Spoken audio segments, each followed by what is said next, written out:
Hello guys, we are going to discuss about the topics which are important for your FMG exam, the coming exam. So first of all, I wish कि आप सबका ये exam अच्छा हो and I wish you all good luck. And these are some important topics we will discuss definitely with the questions wise so that you can understand कि किस type के questions आते हैं. And these are the topics which are very important. So at least revise these topics before going to exam. So guys, the question number 1 is a patient diagnosed with rheumatoid arthritis on medications. After few years, he develops bull's eye maculopathy and found to have the corneal opacity. Which drug is most likely to cause this condition? So guys, one of the very important question, one of the very important topic they are asking about the DMARDs, disease modifying anti-rheumatoid drugs, and the drugs which are causing bull's eye maculopathy. So it is like this type of appearance in the macula, and corneal opacity. So opacity over the cornea, this type of vertical opacity will be there. So what is the most likely drug causing all these problems? So this is hydroxychloroquine, HCQ. Why it is important? Because HCQ आपको पता ही है, we have used in the COVID patients. So HCQ toxicity is important. Basically HCQ is hydroxychloroquine. So it is the chloroquine only.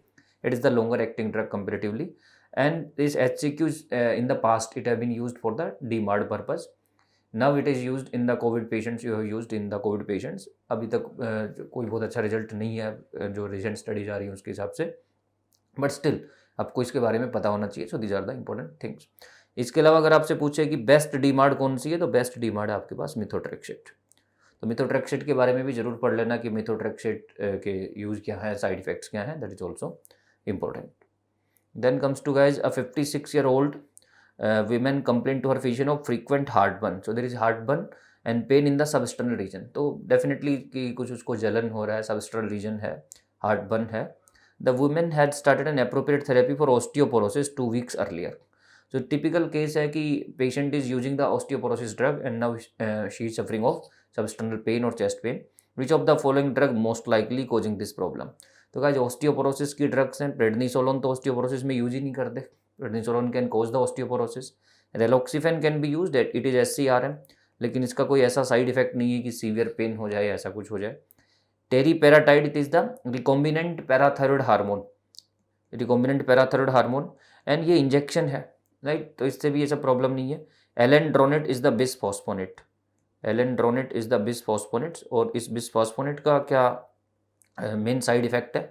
इसका बिसफॉस्फोनेट्स, इसका main जो side effect है वो है आपके पास, so it is bisphosphonate, and the main side effect of bisphosphonate is reflux oesophagitis.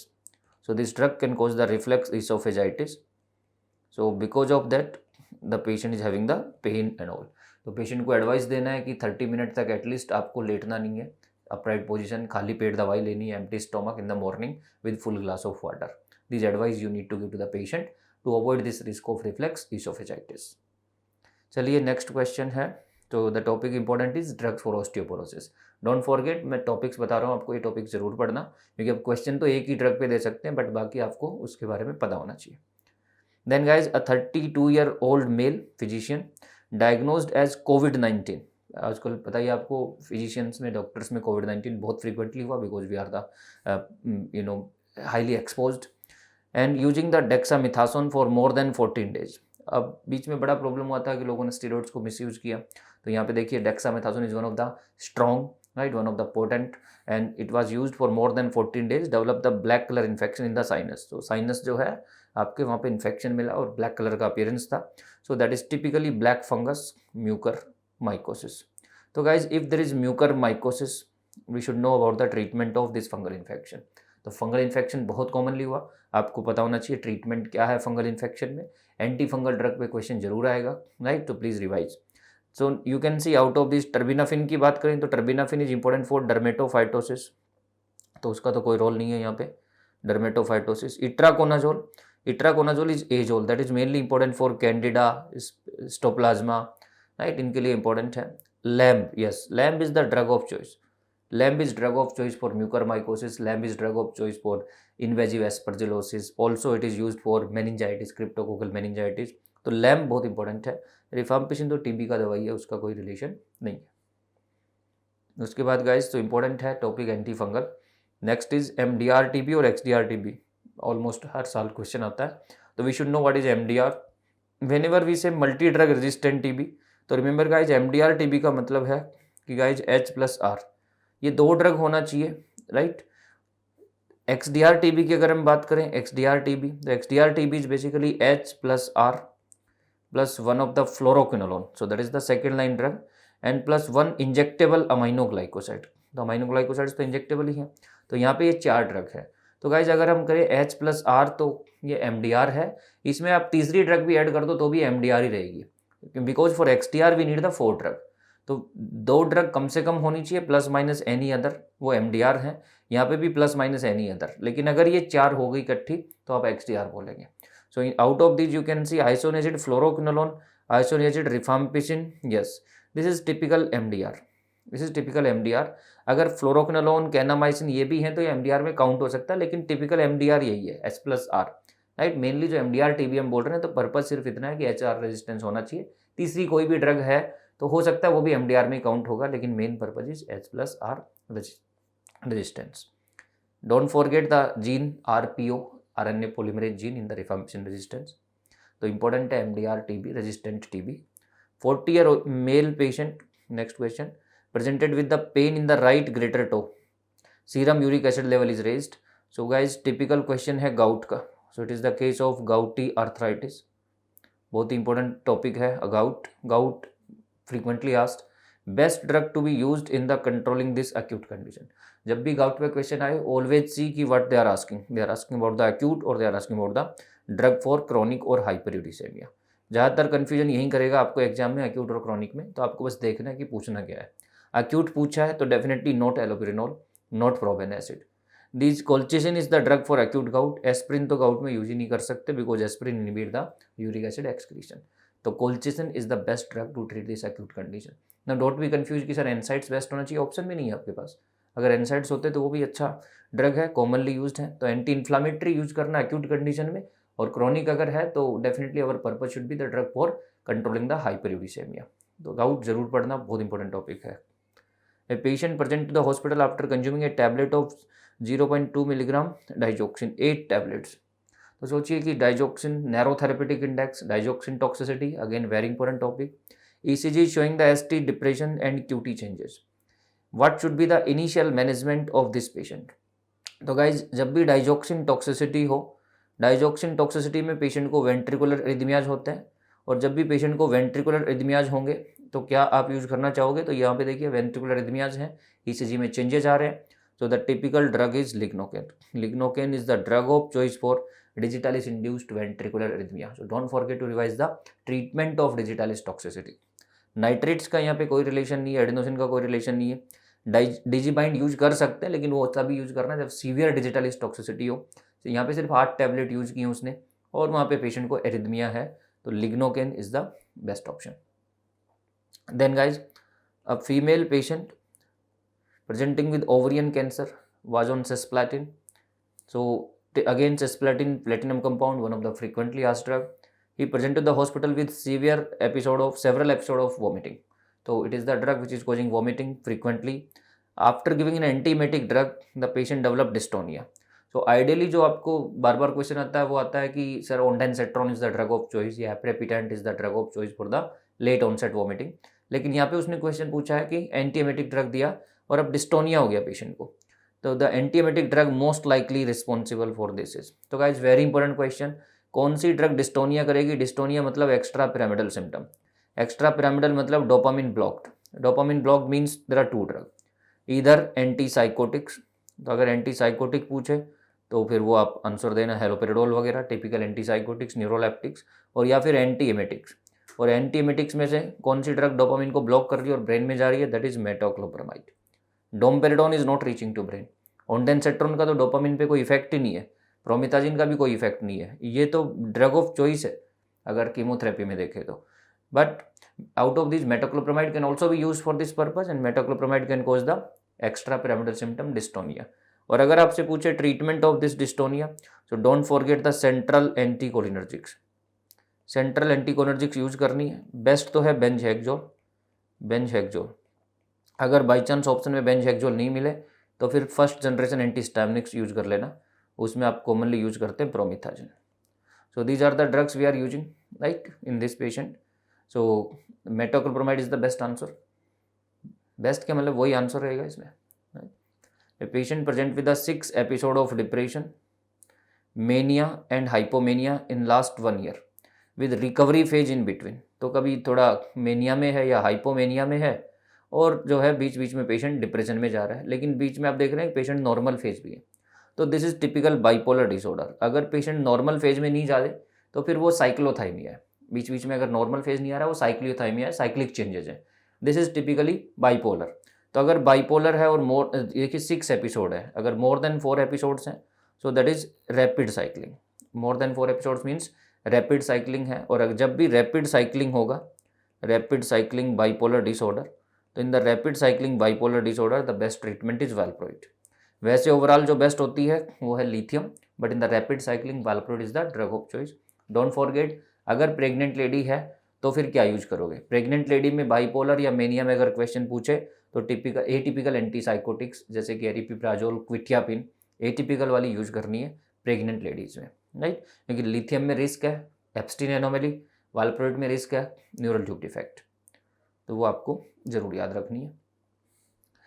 Then guys pregnancy पे जरूर क्वेश्चन आता है, या तो प्रेगनेंसी की एंटी हाइपरटेंसिव ड्रग जैसे कि लेबेटालोल, मिथाइलडोपा, या प्रेगनेंसी में साइकोसिस पूछ लेते हैं, या एंटी थायराइड पूछ लेते हैं. तो प्रेगनेंसी वाला 2-3 जगह जो कॉन्सेप्ट है जरूर याद रखना है. या फिर एपिलेप्सी में पूछ लेते हैं, right, L group of drug. तो ये 3-4 जो टॉपिक्स हैं प्रेगनेंसी से, हाइपरटेंशन, एपिलेप्सी, साइकोसिस या बाइपोलर डिसऑर्डर की बात करें ये, और उसके अलावा एक जगह मैंने और बताया hypertension, right.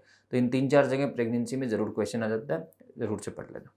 A patient complains of pain on the face with which aggravates on the smiling and while touching. तो जब आप टच करते हैं, स्माइल करते हैं, पेन बढ़ रहा है, फेस में पेन है, तो this is typical trigeminal neuralgia. तो अगर पेशेंट को ट्राइजेमिनल न्यूरल्जिया है तो फिर बेस्ट ड्रग कौन सी, वो आपको पता ही है, कार्बामेजेपिन, राइट. तो ये लेवेटासेटाम जो है वो प्रेगनेंसी में यूज करते हैं, याद रखना इंपॉर्टेंट है. प्रेगनेंसी में सेफ है, न्यूरल ट्यूब डिफेक्ट नहीं है इससे, लेवेटासेटाम. ये अगर वो ऑप्शन में नहीं हो तो लेवोट्रिजिन. Next question guys, 52-year patient comes to the emergency with severe chest pain. His blood pressure was 150/90 and diagnosed with chronic angina pectoris. तो पेशेंट को चेस्ट पेन है, बीपी ज़्यादा है, एंजाइना का हिस्ट्री है. What is the first line drug for the treatment of hypertension. अब basically इसको हमें एंटी हाइपरटेंसिव ड्रग देनी है, लेकिन पेशेंट को एंजाइना है उसके बेसिस पे देनी है. तो ये एसेंशियल हाइपरटेंशन तो नहीं है, ये एंजाइना का पेशेंट है.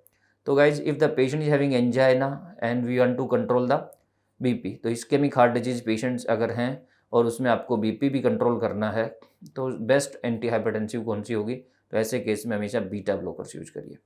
बीटा ब्लॉकर्स आर बेस्ट ऐसे केस में. एम्लोडिपिन तो गलती से नहीं देना, हार्ट रेट बढ़ने का रिस्क है. एनालाप्रिल जो है उसका एंजाइना में कोई रोल नहीं है, डाययूरेटिक्स का एंजाइना में कोई रोल नहीं है. तो आपको एंजाइना को भी कंट्रोल करना है, इसलिए बेस्ट ऑप्शन क्या रहेगा, बीटा ब्लॉकर, राइट.